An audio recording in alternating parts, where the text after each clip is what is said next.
విద్యార్థులు కృషి పట్టుదలతో చదివి ఉన్నత స్థాయికి చేరుకోవాలన్నారు నాగర్ కర్నూలు జిల్లా అచ్చంపేట ఎమ్మెల్యే వంశీకృష్ణ. రాష్ట్ర ప్రభుత్వం సంక్షేమ హాస్టళ్లలో మౌలిక వసతులు కల్పిస్తుందని చెప్పారు. విద్యార్థులకు పౌష్టికాహారాన్ని అందించాలని మెస్ ఛార్జీలను 40% పెంచిందని తెలిపారు. అచ్చంపేట బీసీ గురుకులం, కస్తూర్బా గాంధీ స్కూళ్లలో కొత్త డైట్ మెనూను విద్యార్థులు వారి తల్లిదండ్రులపై అవగాహన కల్పించారు ఎమ్మెల్యే వంశీకృష్ణ.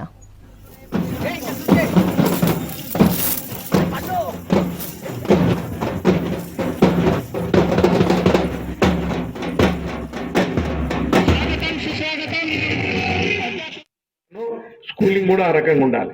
మరి పిల్లలు బాగా చదవాలంటే ఏం చేయాలి? బాగా పనిచేయాలి, ది మైండ్ పనిచేయాలి. అందుకనే the sound mind, the sound body will have the sound mind, the sound mind will observe the sound matter. అంటే మనిషి గట్టిగా ఉండాలి, గట్టిగా తిని మంచి ఆహారం ఇచ్చి మంచి ఫుడ్ ఉంటేనే మన బ్రెయిన్ బాగా పనిచేస్తుంది. తల్లి కడుపులో ఉన్నప్పుడు మన బ్రెయిన్ డెవలప్మెంట్ ఎట్లా ఉంటుందంటే 95% తల్లి కడుపులోనే మన బ్రెయిన్ డెవలప్ అవుతుంది. పుట్టిన తర్వాత బ్రెయిన్ డెవలప్ అయింది ఓన్లీ 5%. అందుకే గర్భిణీ స్త్రీకి అన్ని ఇస్తుంటాం మనం, గవర్నమెంట్ అన్ని ప్రొవైడ్ చేస్తాం.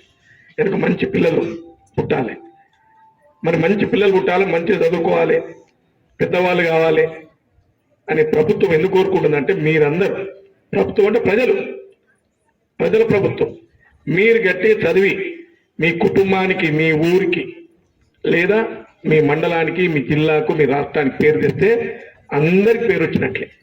కాబట్టి బాగా చదవాలి. బాగా చదవాలంటే ఫస్ట్ మంచి